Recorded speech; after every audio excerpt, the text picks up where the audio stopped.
Assalamualaikum semuanya. Semoga kita selalu diberi kesehatan, banyak rizki dan penuh keberkahan. Kisah Abu Nawas dan misteri buku tua. Pada suatu pagi yang cerah di kota Baghdad, terdengar kabar heboh dari istana. Sang raja baru saja menemukan sebuah buku tua yang dipercaya berisi ilmu paling hebat di dunia. Konon, siapapun yang membacanya akan menjadi orang paling cerdas seantero negeri. Namun ada satu masalah kecil. Tidak ada satupun orang yang berhasil membaca buku itu. Setiap kali buku dibuka, hurufnya berpindah tempat, paragrafnya kabur, dan terkadang justru menampilkan gambar kambing yang sedang tersenyum. Para menteri, tabib, hingga ahli nujum sudah mencobanya, semua pulang dengan sakit kepala. Sang raja mulai curiga. Jangan-jangan ini sihir, atau mungkin buku ini hanya cocok dibaca oleh orang tertentu, gumamnya. Dan seperti biasa, ketika Baghdad menghadapi sesuatu yang aneh dan membingungkan, jawabannya hanya satu. Panggil Abu Nawas. Abu Nawas datang dengan langkah santai, memakai sorban putihnya yang sedikit miring karena terburu-buru diminta ke istana. Raja langsung menyodorkan buku itu. Abu Nawas, bacakan isi buku tua ini untukku. Katanya buku ini menyimpan ilmu paling hebat di dunia, perintah raja dengan wajah penuh harap. Abu Nawas membuka buku itu.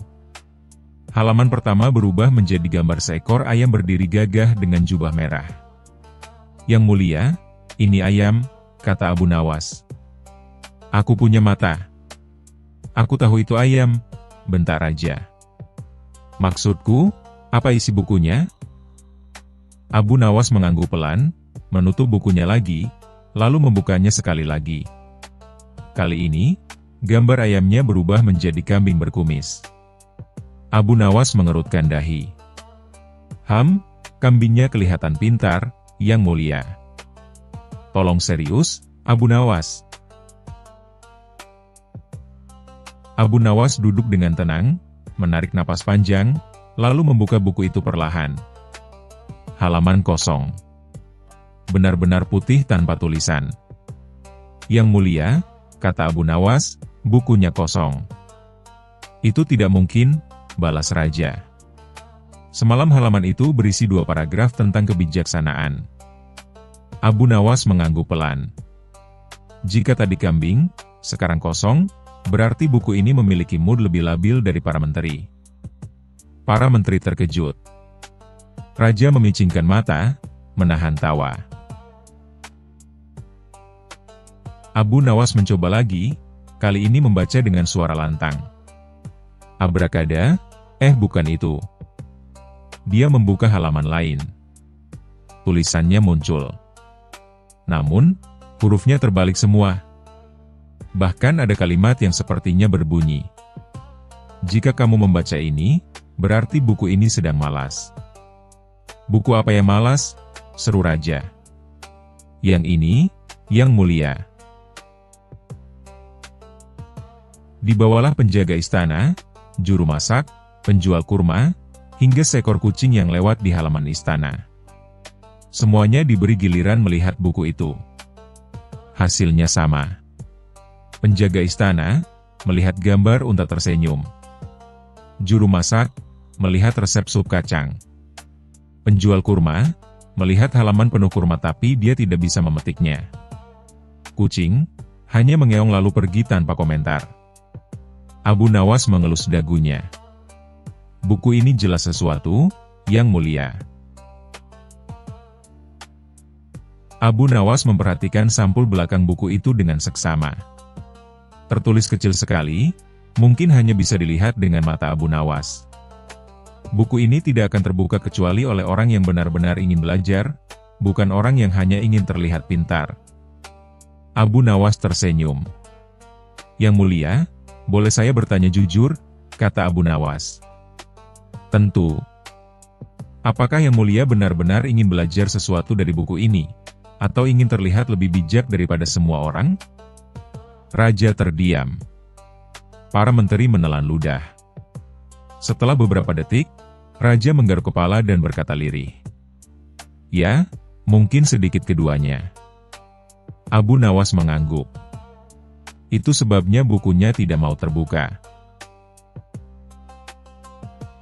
Abu Nawas membawa buku itu keluar istana, mencari seorang anak kecil yang terlihat sedang belajar membaca. "Coba buka buku ini," kata Abu Nawas. Anak itu membuka buku, dan ajaib. Tulisannya terbaca jelas. Isinya sederhana namun indah. Nasihat tentang kerendahan hati, semangat belajar, dan bahwa hikmah tidak datang kepada orang yang sombong. Ketika kembali ke istana, Abu Nawas menyerahkan buku itu ke raja.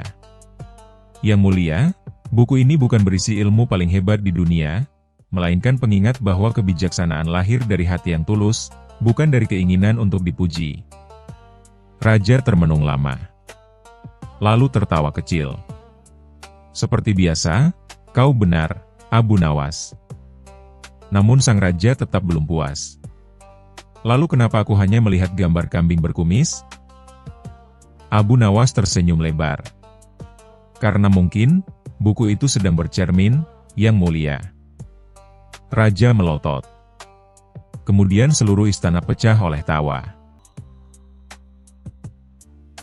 Pesan moral. Ilmu sejati tidak datang kepada orang yang hanya ingin terlihat pintar, tetapi kepada orang yang benar-benar ingin belajar. Kesombongan adalah pintu yang membuat hikmah enggan masuk. Terkadang hal yang kita anggap rumit hanya menjadi sulit karena hati kita terlalu penuh dengan keinginan untuk dipuji. Kisah selanjutnya. Kisah Abu Nawas dan 3 saudagar kaya. Pada suatu pagi yang cerah di kota Baghdad, suasana pasar begitu ramai. Para pedagang berteriak menawarkan dagangan, anak-anak berlarian membawa roti, dan suara unta berderak di antara hiruk-pikuk kota. Di tengah keramaian itu, 3 orang saudagar kaya berjalan dengan langkah angkuh. Yang pertama bernama Saudagar Karim, pemilik kapal dagang besar yang berlayar hingga ke India. Yang kedua bernama Saudagar Basim, pemilik toko permata dan emas yang tak terhitung jumlahnya. Yang ketiga bernama Saudagar Farid, tuan tanah dengan kebun kurma seluas mata memandang. Ketiganya terkenal sangat kaya, dan sangat sombong. Suatu hari, mereka bertiga duduk di kedai teh, dan mulailah adu mulut khas orang kaya yang kelebihan waktu. "Aku ini paling kaya di Baghdad," kata Karim dengan suara keras. "Kapal dagangku saja nilainya setara dengan rumah 100 orang rakyat." "Hah? Itu belum seberapa," timpal Basim sambil menepuk dada. "Aku punya emas sebanyak pasir di padang gurun." Farid tertawa nyaring. "Kalian berdua lucu. Aku punya kebun yang bisa memberi hasil tanpa henti. Kekayaanku tak akan habis 7 turunan." Mereka terus berdebat sampai pemilik kedai hampir menutup telinga karena bisingnya. Akhirnya, salah satu dari mereka berkata, "Kita harus buktikan siapa yang paling kaya dan paling dermawan di antara kita." Setelah berpikir lama, mereka setuju untuk meminta Abu Nawas menjadi juri, karena hanya Abu Nawas yang dianggap cukup cerdik, meski kadang terlalu cerdik untuk kenyamanan orang lain. Ketiganya datang ke rumah Abu Nawas, yang sederhana namun bersih.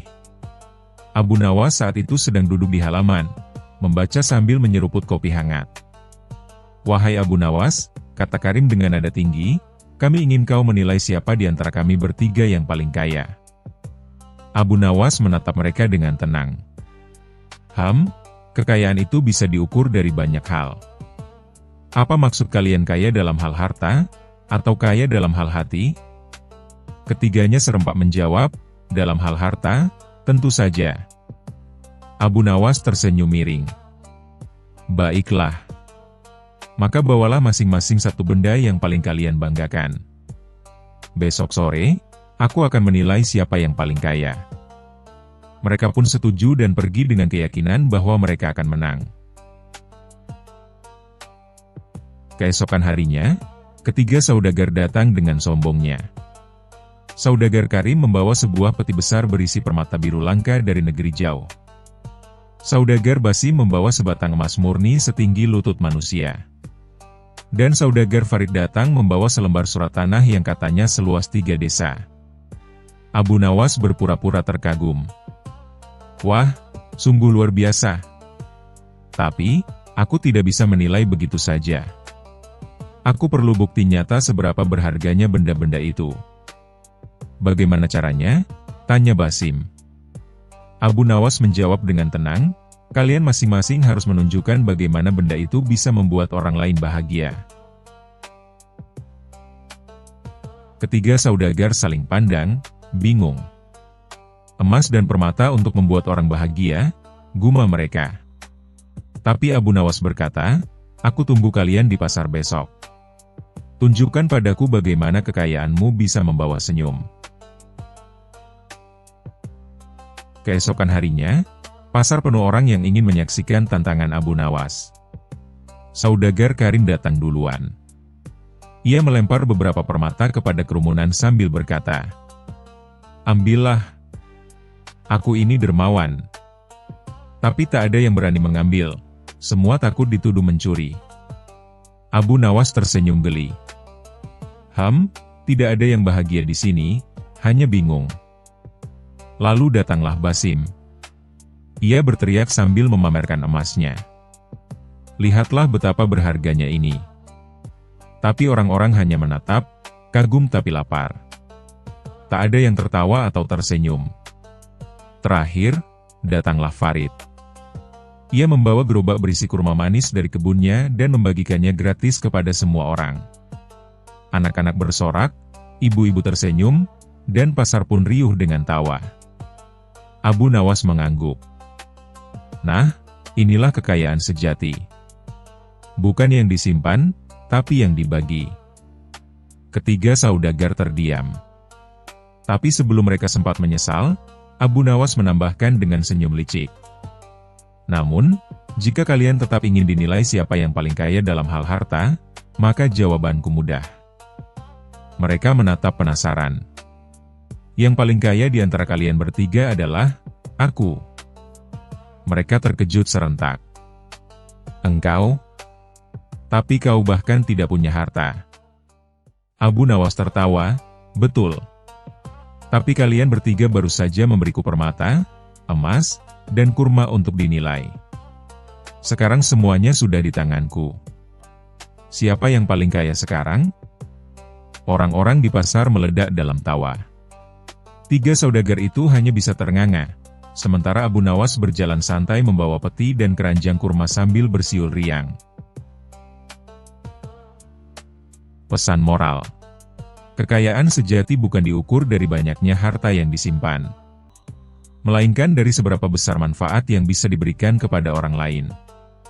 Dan yang paling bijak bukan yang paling kaya, melainkan yang paling mampu menertawakan kesombongannya sendiri. Kisah selanjutnya. Kisah Abu Nawas dan garam ajaib. Di sebuah pagi yang cerah di kota Baghdad, udara masih segar dan aroma roti panggang menyeruak dari gang-gang kecil. Para pedagang sibuk membuka lapak mereka di pasar yang ramai, dari penjual kain, rempah, hingga kambing gembul yang suka melenguh tanpa alasan jelas.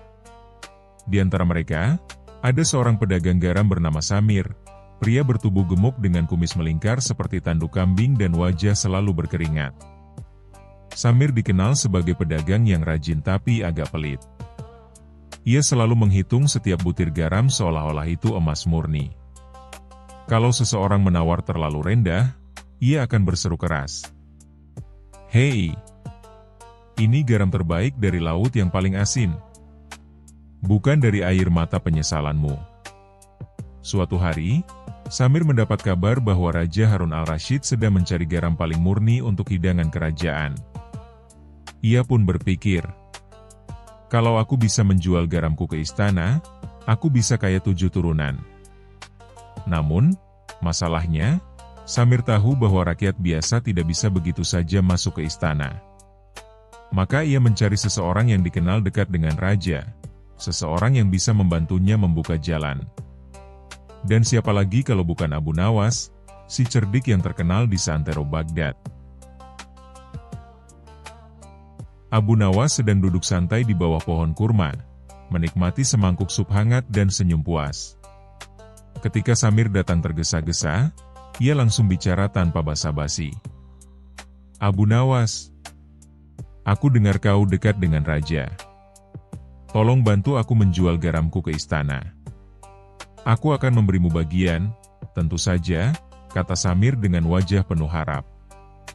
Abu Nawas mengusap janggut hitamnya sambil tersenyum tipis. "Bagian, ya? Menarik. Tapi aku penasaran seberapa berharganya garammu itu sampai raja harus membelinya darimu?" "Ini garam istimewa," kata Samir bersemangat. "Kering, murni, putih seperti salju di puncak gunung." Abu Nawas menatap karung garam besar di belakang Samir dan tiba-tiba berkata pelan, "Baiklah, aku akan bantu. Tapi dengan satu syarat, biarkan aku yang menyiapkan garamnya sebelum dibawa ke istana." Samir agak bingung. "Maksudmu apa?" "Garam ini sudah siap jual. Percayalah padaku," kata Abu Nawas dengan senyum misterius. "Kalau raja suka, kau bisa jadi pedagang garam paling terkenal di Baghdad." Samir, yang matanya sudah berubah menjadi lambang uang dinar, langsung setuju. Ia pun menyerahkan seluruh karung garam itu kepada Abu Nawas. Malam itu, Abu Nawas membawa karung garam tersebut ke rumahnya. Tapi alih-alih menambahkan sesuatu, ia malah merendam sebagian garam itu di air lalu menjemurnya lagi. Akibatnya, garam itu jadi sedikit lembab dan menempel seperti bubuk lengket. "Haha, raja pasti akan kaget," gumam Abu Nawas sambil terkekeh, karena garam ini bukan hanya asin, tapi ajaib di lidah. Keesokan harinya, ia menemui Raja Harun al-Rashid di istana. "Yang mulia," ujar Abu Nawas dengan sopan, "ini garam paling langka dari Baghdad. Hanya satu pedagang yang punya, dan aku bawakan untuk Anda mencicipinya." Raja penasaran dan memerintahkan koki istana untuk mencoba sedikit pada masakan daging domba. Beberapa menit kemudian, koki datang kembali dengan wajah heran. "Yang mulia," katanya, "garam ini aneh. Asinnya tidak seperti biasa. Rasanya berubah-ubah di lidah, kadang asin, kadang gurih, kadang seperti tidak ada rasa sama sekali." Raja mencicipinya sendiri. Alisnya langsung terangkat. Menarik. Seperti garam yang bisa berubah perasaan." Abu Nawas menunduk hormat. "Benar sekali, tuanku. Karena garam ini hanya bereaksi pada orang jujur." Raja terkejut. "Apa maksudmu?" "Jika orang yang mencicipinya berhati jujur, garam ini terasa sempurna. Tapi jika ia suka menipu, rasanya aneh dan tidak karuan." Raja tertawa terpingkal-pingkal. "Kau memang luar biasa, Abu Nawas. Siapa pedagang yang membuat garam semacam ini?" "Namanya Samir, yang mulia. Pedagang garam di pasar Baghdad." Raja memerintahkan agar Samir diundang ke istana untuk menerima penghargaan. Samir datang dengan pakaian terbaik yang ia punya, jubah merah yang terlalu sempit dan topi besar yang menutupi separuh wajahnya. Di depan raja, Samir menunduk dengan canggung. "Apakah kau yang membuat garam ajaib ini?" tanya raja dengan nada kagum. "Benar, yang mulia," jawab Samir cepat. "Garam itu hasil racikan rahasiaku yang sangat rumit." Abu Nawas hanya berdiri di sisi ruangan, menahan tawa. Raja pun memberi Samir segenggam garam dan berkata, "Kalau begitu, silakan buktikan. Cicipilah garammu sendiri." Samir menelan ludah. Ia mengambil sedikit dan menjilatnya. Seketika wajahnya meringis. "Ugh, ini asin sekali bahkan pahit." Raja terkejut, lalu tertawa keras. Haha, Abu Nawas benar. Garammu terasa aneh pada lidah orang yang suka menipu. Samir memerah seperti udang rebus. Ia mencoba menjelaskan, tapi Raja sudah terlanjur menganggap itu bagian dari keajaiban garam tersebut. Setelah Samir keluar dari istana dengan muka muram, Abu Nawas menemuinya di gerbang. Wahai Samir, kata Abu Nawas sambil menepuk bahunya, ternyata garammu benar-benar luar biasa. Sampai membuat Raja tertawa seharian. Samir mendengus kesal. Kau menipuku, Abu Nawas. Apa yang kau lakukan dengan garamku? Abu Nawas tersenyum lebar. Tidak ada. Aku hanya menjemurnya ulang. Tapi ternyata kau sendiri yang menambah rasa pahitnya dari kebohonganmu. Samir ingin marah, tapi tiba-tiba ia sadar betapa lucunya nasibnya hari itu. Ia malah ikut tertawa. Baiklah, kau menang, Abu Nawas. Tapi mulai sekarang aku akan jujur pada setiap pembeli. Abu Nawas mengangguk puas. Bagus. Karena kejujuran, wahai Samir, jauh lebih berharga daripada 1000 karung garam. Sejak hari itu, Samir benar-benar berubah. Ia jadi pedagang yang jujur dan bahkan sering memberi bonus garam kecil pada pembeli. Orang-orang mulai menyebut lapaknya, garam Abu Nawas, meski Abu Nawas sendiri cuma tertawa setiap kali lewat sana. Dan setiap kali ada anak muda bertanya padanya tentang garam ajaib itu, Abu Nawas akan menjawab sambil mengedipkan mata. Garam itu tidak benar-benar ajaib. Yang ajaib adalah bagaimana kebohongan bisa terasa asin di lidah orang yang bersalah. Rakyat pun tertawa, dan kisah garam ajaib yang bikin pedagang kaget setengah mati menjadi salah satu cerita paling populer di Baghdad. Kisah selanjutnya. Kisah Abu Nawas dan air ajaib. Pada suatu hari yang panas terik di kota Baghdad, matahari seakan tidak punya belas kasihan. Orang-orang berjalan dengan wajah berkeringat, pakaian melekat di badan, dan tenggorokan kering seakan padang pasir pindah ke tengah kota. Di pasar Baghdad yang ramai, terdengar teriakan seorang penjual air yang penuh semangat. Dengan suara lantang, ia berteriak, "Air ajaib! Air ajaib! Satu tegukan bisa membuatmu sembuh dari segala penyakit. 2 tegukan bisa membuatmu tampak muda kembali. 3 tegukan bisa membuatmu kaya raya tanpa bekerja." Orang-orang yang mendengarnya langsung berkumpul. Mereka penasaran, bagaimana mungkin ada air yang bisa sehebat itu? Seorang bapak tua dengan punggung bungkuk maju lebih dulu. "Benarkah, wahai penjual air? Kalau aku minum, aku bisa sehat kembali seperti anak muda?" tanyanya dengan mata berbinar.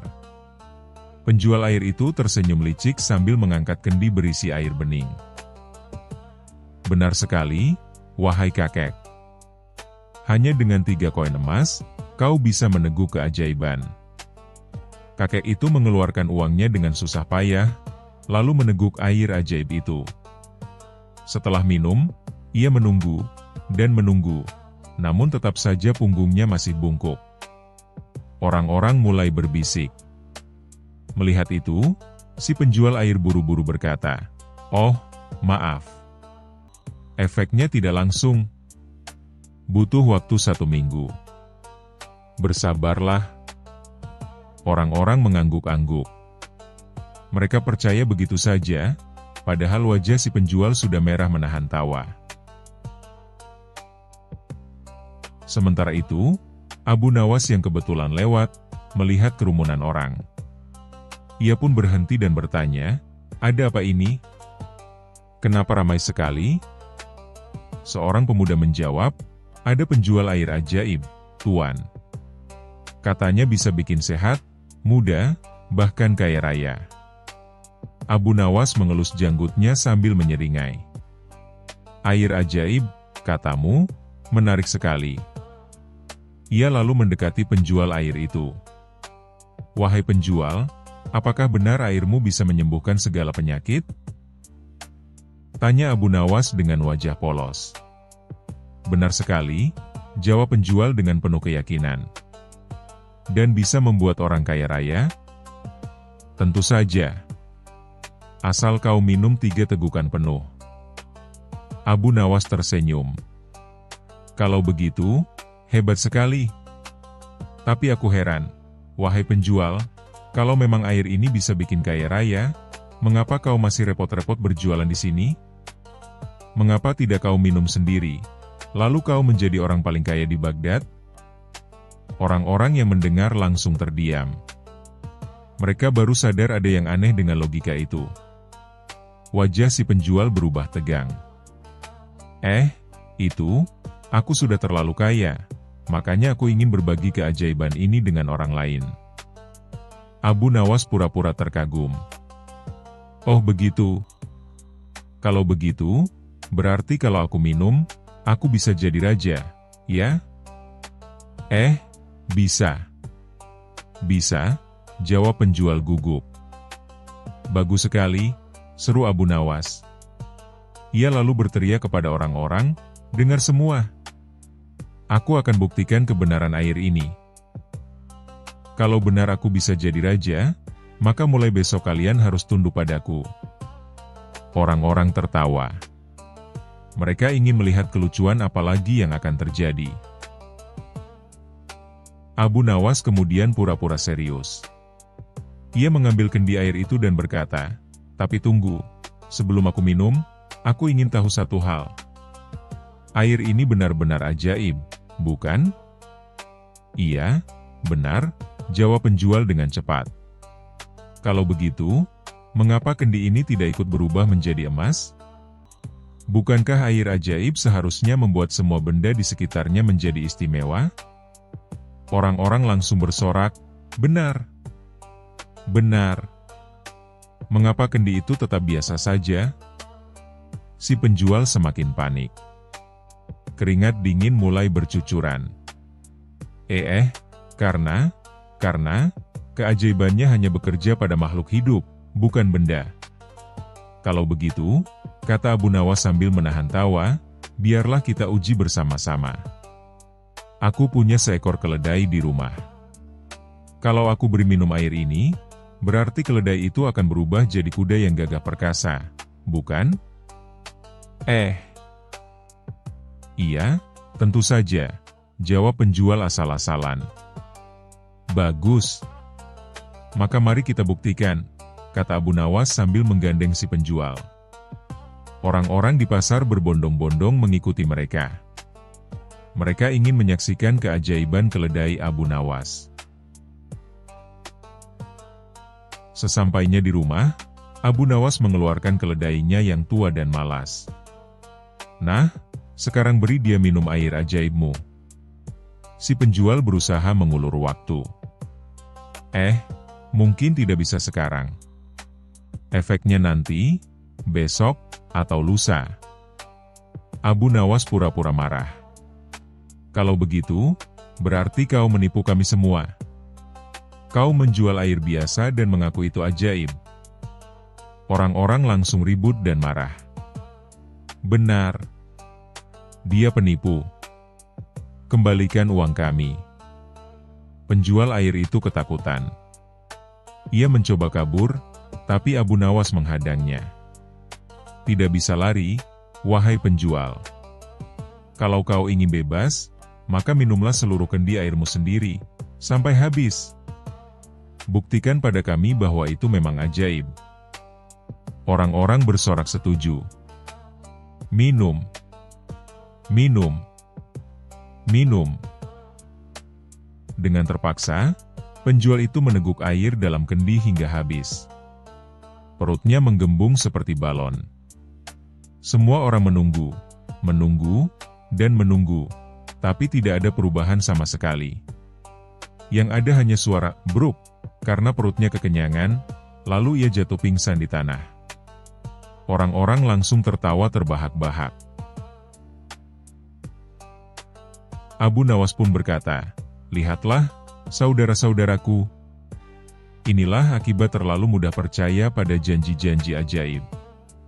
Kalau ada orang yang menawarkan jalan pintas menuju kekayaan, jangan-jangan yang kalian dapat hanya perut kembung." Semua orang bertepuk tangan sambil tertawa geli. Penjual air itu akhirnya kabur dengan wajah merah padam, meninggalkan kendi kosong. Sejak hari itu, tidak ada lagi orang Baghdad yang mudah tertipu oleh air ajaib atau barang-barang palsu lainnya. Dan nama Abu Nawas semakin harum karena kecerdikannya menyelamatkan warga dari penipuan.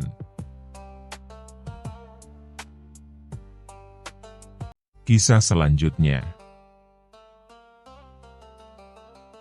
Kisah Abu Nawas. Dan emas berbicara. Hari itu, Baghdad sedang sibuk-sibuknya. Pasar ramai, para pedagang berteriak menawarkan barang dagangannya, dan suara rebutan harga terdengar di mana-mana. Tapi suasana berubah kacau ketika seekor unta tergelincir karena kulit semangka di jalan. Dari punggung unta itu, jatuhlah sebuah peti kecil berwarna emas yang langsung dikerubungi orang. "Astagfirullah, itu milikku," teriak seorang pria gendut dan berkumis tebal, Mustafa, si pedagang rempah yang terkenal pelit dan suka menyembunyikan uangnya di dalam kendi minyak zaitun. Mustafa buru-buru mengamankan peti itu dan langsung menuntun onta kembali pergi meninggalkan pasar. Beberapa hari kemudian, terdengarlah kabar mengejutkan dari istana, emas yang dikirim dari negeri tetangga hilang. Sumber terakhir peti itu? Ya, benar. Di tangan Mustafa. Para penjaga istana langsung mengepung toko rempah Mustafa. "Engkau telah mencuri emas kerajaan," tuduh seorang pengawal bertubuh kekar. Mustafa gemetar seperti daun salam di atas kompor. "Sumpah demi jenggot kakekku, aku cuma menyimpannya. Tidak kubuka, tidak kusentuh, tidak kugoda." Tapi para pengawal tak percaya. Mustafa diseret ke hadapan Hakim Kadi. Warga kota pun heboh. Padahal baru kemarin dia nawarin diskon kunyit, bisik seorang ibu-ibu. Begitu mendengar kabar Mustafa terjerat masalah, Raja Harun al-Rashid langsung mengutus orang memanggil Abu Nawas. Si jenius jenaka itu sedang bersantai di tepi sungai, memancing bukan ikan, tapi inspirasi. "Aha! Kasus emas hilang? Sudah lama aku tidak bermain-main dengan logam mulia," kata Abu Nawas sambil menyimpan umpan berupa kerupuk. Di pengadilan, Hakim Kadi terlihat lelah. "Abu Nawas, jangan main-main. Ini perkara serius. Emas kerajaan hilang." Abu Nawas tersenyum santai. "Wahai Hakim, izinkan aku mengajukan satu pertanyaan. Apakah emas bisa bicara?" "Jangan bercanda, Abu Nawas." "Aku tidak bercanda. Kalau perlu, aku akan membuatnya bicara. Tapi dengan syarat." "Apa syaratmu?" "Aku butuh waktu 2 hari, dan 1 unta tua bekas pasar loak." "Untuk apa unta itu?" "Rahasia." Selama 2 hari penuh, Abu Nawas sibuk menyiapkan rencananya. Ia menyewa rumah kosong di pinggir kota, menyusun peti tiruan yang mirip dengan yang hilang. Bedanya, isi peti itu bukan emas, melainkan kotoran kambing yang dibungkus kain kuning keemasan. Lalu ia sebarkan desas-desus di pasar, emas asli telah ditemukan. Akan diserahkan kembali ke istana malam ini. Desas-desus itu menyebar cepat. Bahkan tukang roti ikut berhenti jualan karena ingin tahu siapa pencurinya. Malam harinya, rumah kosong itu sengaja ditinggalkan tak terkunci. Di dalamnya, Peti palsu diletakkan tepat di tengah ruangan. Abu Nawas dan prajurit mengintai dari kejauhan. Benar saja, tengah malam, sesosok bayangan masuk perlahan. Orang itu membuka peti, dan langsung mengumpat keras. "Astagfirullah. Apa ini bau bangkai kambing?" katanya panik. Saat hendak kabur, ia langsung disergap. Ternyata dia adalah Hasan, pelayan istana bagian logistik, yang selama ini dipercaya membawa dan mengantarkan peti-peti emas. Di hadapan Hakim Kadi dan Raja, Hasan akhirnya mengaku, "Ampun tuanku, aku tergoda. Peti itu kuselipkan saat malam, lalu kutukar isinya dan kukembalikan petinya kosong. Aku pikir tak ada yang sadar." Mustafa menangis haru. "Demi botol cuka balsam, aku tidak bersalah." Hakim Kadi mengangguk. "Benar. Kau hanya sial karena dititipi peti dari orang yang lebih licik darimu." Raja Harun al-Rasyid tertawa. "Abu Nawas, sekali lagi kau berhasil menegakkan keadilan, dengan kotoran kambing dan unta bekas." Abu Nawas menunduk sopan. "Terkadang, Yang Mulia, emas tak bisa bicara, tapi bau busuk bisa membuat orang jujur berteriak." Seluruh ruangan tertawa. Sebagai hadiah, Raja memberikan Abu Nawas 1 peti emas sungguhan. "Tapi dengan syarat, jangan kau buat emas ini bicara." Abu Nawas menjawab, "Tenang saja, Yang Mulia. Emas ini pendiam. Tapi kalau dibungkus kain kuning dan diletakkan dekat kambing, dia bisa jadi cerewet lagi." Mustafa. Sejak hari itu, dia berubah. Bukan jadi dermawan, tapi kini semua emasnya ia simpan dalam kendi, yang diletakkan di bawah ranjang dan dijaga oleh 3 kucing liar. Dan warga Baghdad, mereka tak akan pernah lupa kisah legendaris tentang emas cerewet, kambing berbakat, dan Abu Nawas yang bikin orang jujur tertawa terpingkal-pingkal. Kisah selanjutnya. Kisah Abu Nawas dan misteri Gunung Angker. Di ujung utara kerajaan Baghdad, berdiri sebuah gunung tua bernama Jabal Sir, atau yang berarti Gunung Rahasia. Tidak ada warga yang berani mendekat. Para pendaki hilang tanpa jejak, suara aneh sering terdengar di malam hari, dan kabarnya, seekor naga berkepala 7 tidur abadi di dalam perut gunung itu. Namun anehnya, gunung itu tidak pernah meletus, tidak pernah longsor, dan tidak pernah berubah. Seolah-olah menantang siapapun yang penasaran, tapi juga memperingatkan, jangan coba-coba. Suatu pagi, Raja Harun al-Rasyid bangun dengan wajah muram.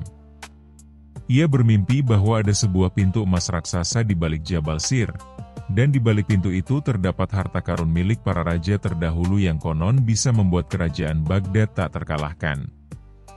Maka dipanggilnya semua penasihat, ilmuwan, penjelajah, bahkan peramal dari berbagai penjuru negeri.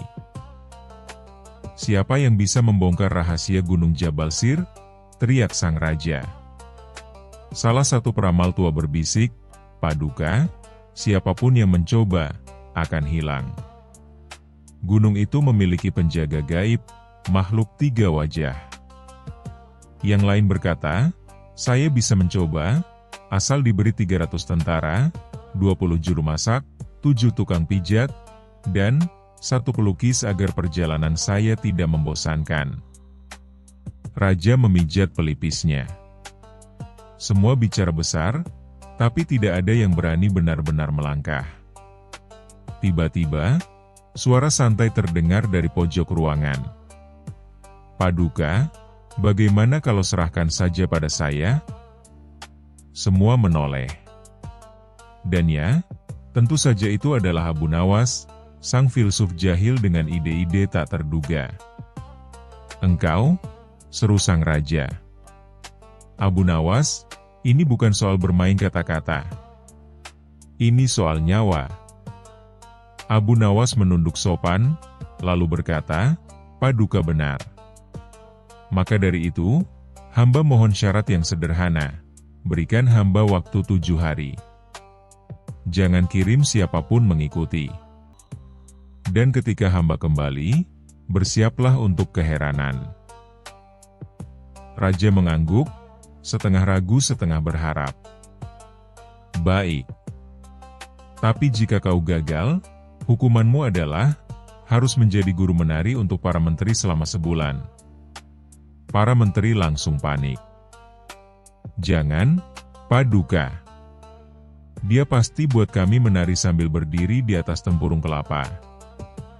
Abu Nawas tertawa dan bersiap. Bekalnya aneh.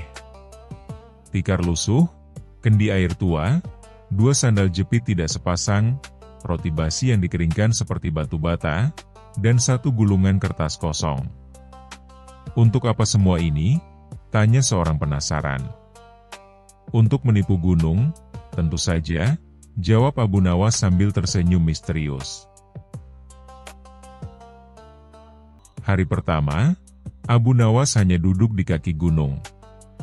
Ia berbicara sendiri, "Wahai gunung, aku hanya musafir. Tidak ada niat merusak. Aku hanya ingin tahu rahasiamu agar rakyat tak lagi ketakutan." Malamnya, angin bertiup kencang. Abu Nawas merasa seperti ada yang mengawasinya. Tapi ia tetap tidur nyenyak, bahkan sempat bermimpi sedang makan semangka bersama unta. Hari kedua, ia mulai mendaki. Tapi jalur yang ia lewati selalu kembali ke titik semula. Aneh. Ia tandai pohon dengan coretan, tapi selalu hilang keesokan harinya. Sampai akhirnya, ia bertemu seorang kakek berjubah hijau yang berkata, "Kau tidak bisa masuk tanpa menjawab 3 teka-teki dari penjaga gunung." Muncullah makhluk 3 wajah, makhluk tinggi berjubah asap, dengan wajah tertawa, menangis, dan marah, semuanya berbicara bersamaan. "Siapa dirimu?" tanya mereka. Abu Nawas mengangkat alis. "Aku adalah jawaban dari teka-teki itu sendiri." Makhluk itu diam. Lalu mereka tanya lagi. 1. Apa yang bisa menyimpan semua rahasia tapi tak pernah bocor? 2. Apa yang bertambah ketika dibagi? 3. Apa yang tidak bisa kau sentuh, tapi bisa menghancurkanmu? Abu Nawas menjawab, 1. Apa yang bisa menyimpan semua rahasia tapi tak pernah bocor?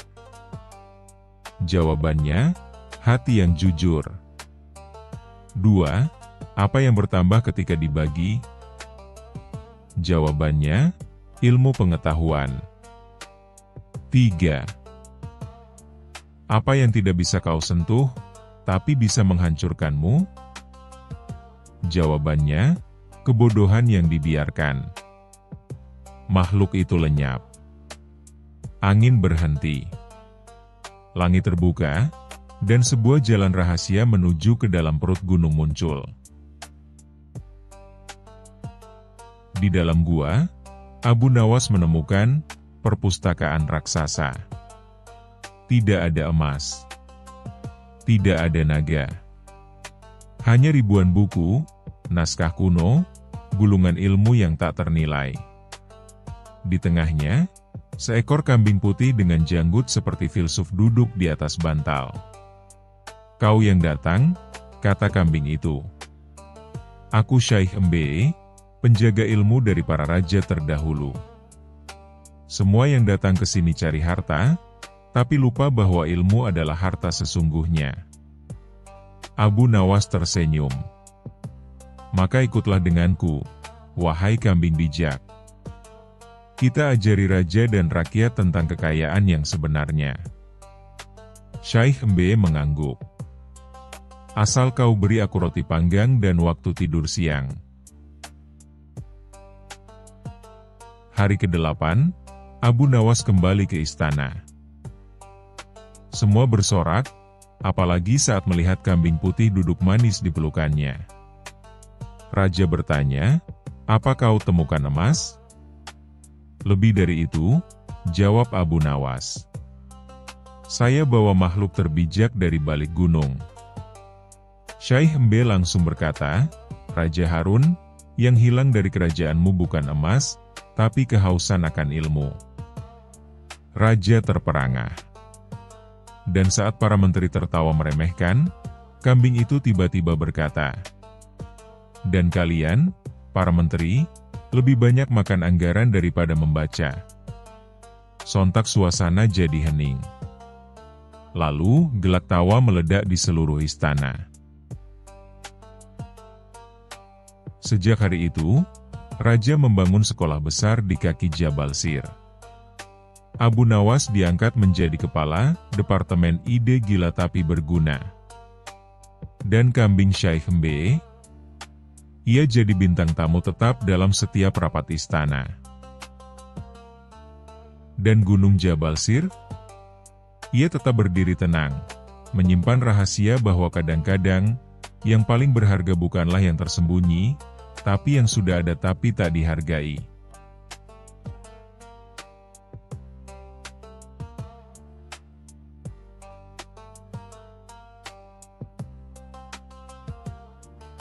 Kisah selanjutnya.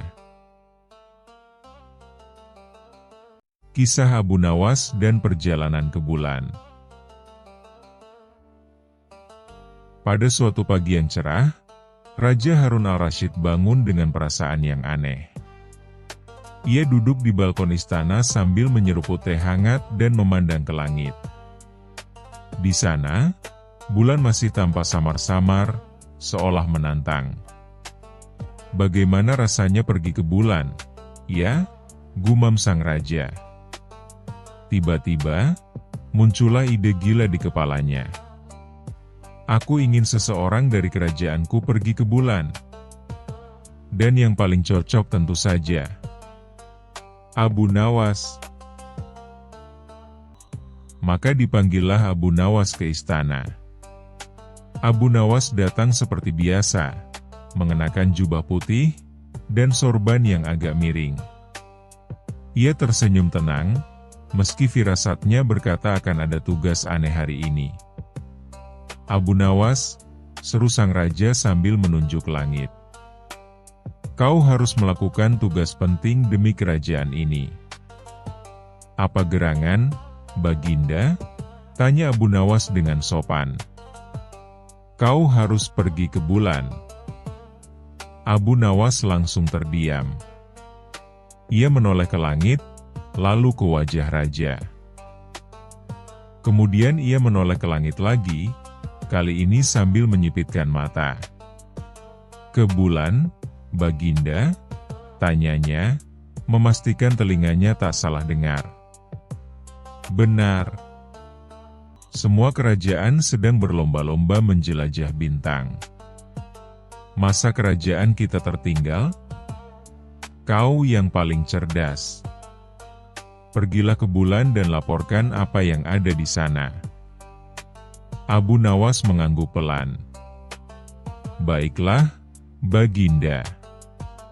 Tapi tentu ini memerlukan persiapan yang luar biasa."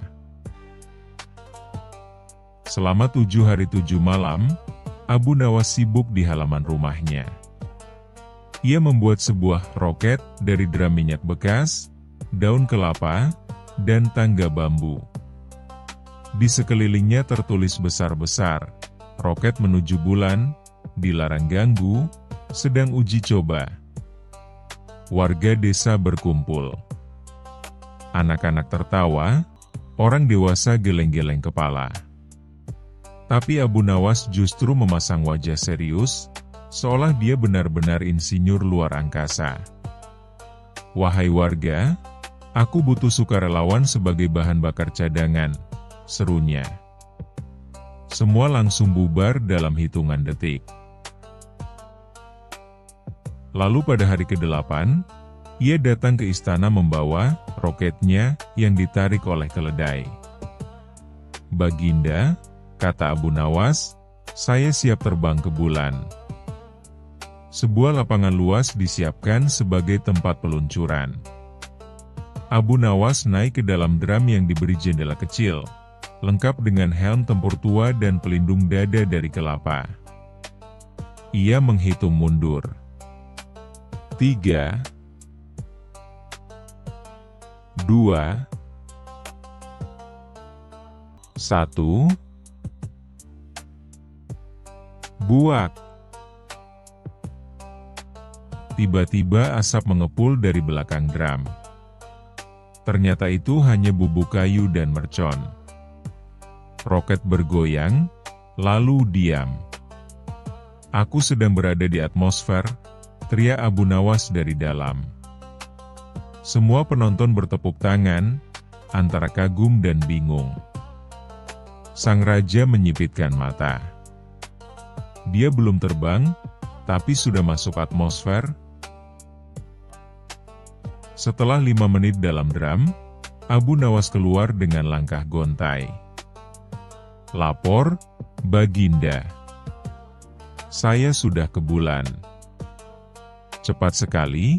tanya sang raja. "Waktu di bulan berbeda, Baginda." 5 menit di sini sama dengan 5 hari di sana, jawab Abu Nawas penuh percaya diri. Sang raja mengangguk-ngangguk meski terlihat makin bingung. "Lalu apa yang kau temukan di bulan?" Abu Nawas mengeluarkan kantong kecil. "Ini, Baginda. Tanah dari bulan. Lihat, warnanya beda.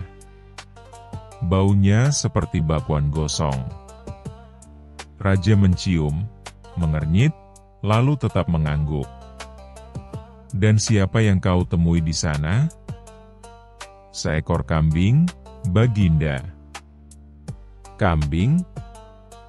"Ya.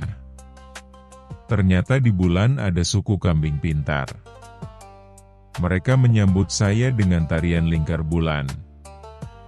Sang raja nyaris terpingkal, tapi ia menahan tawa.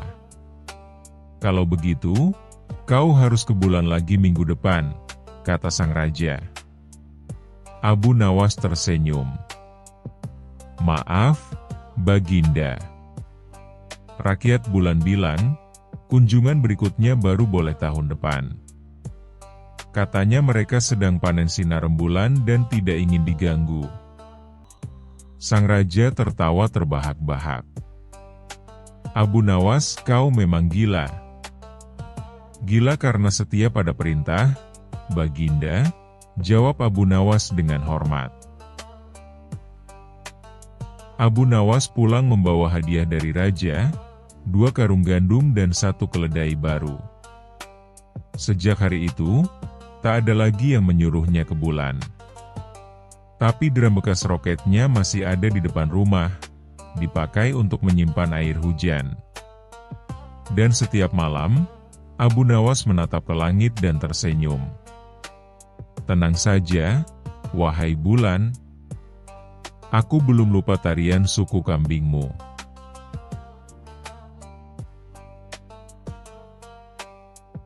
Terima kasih sudah menonton. Jangan lupa like dan subscribe. Semoga keberkahan selalu dianugerahkan kepada kita semua. Wassalamualaikum.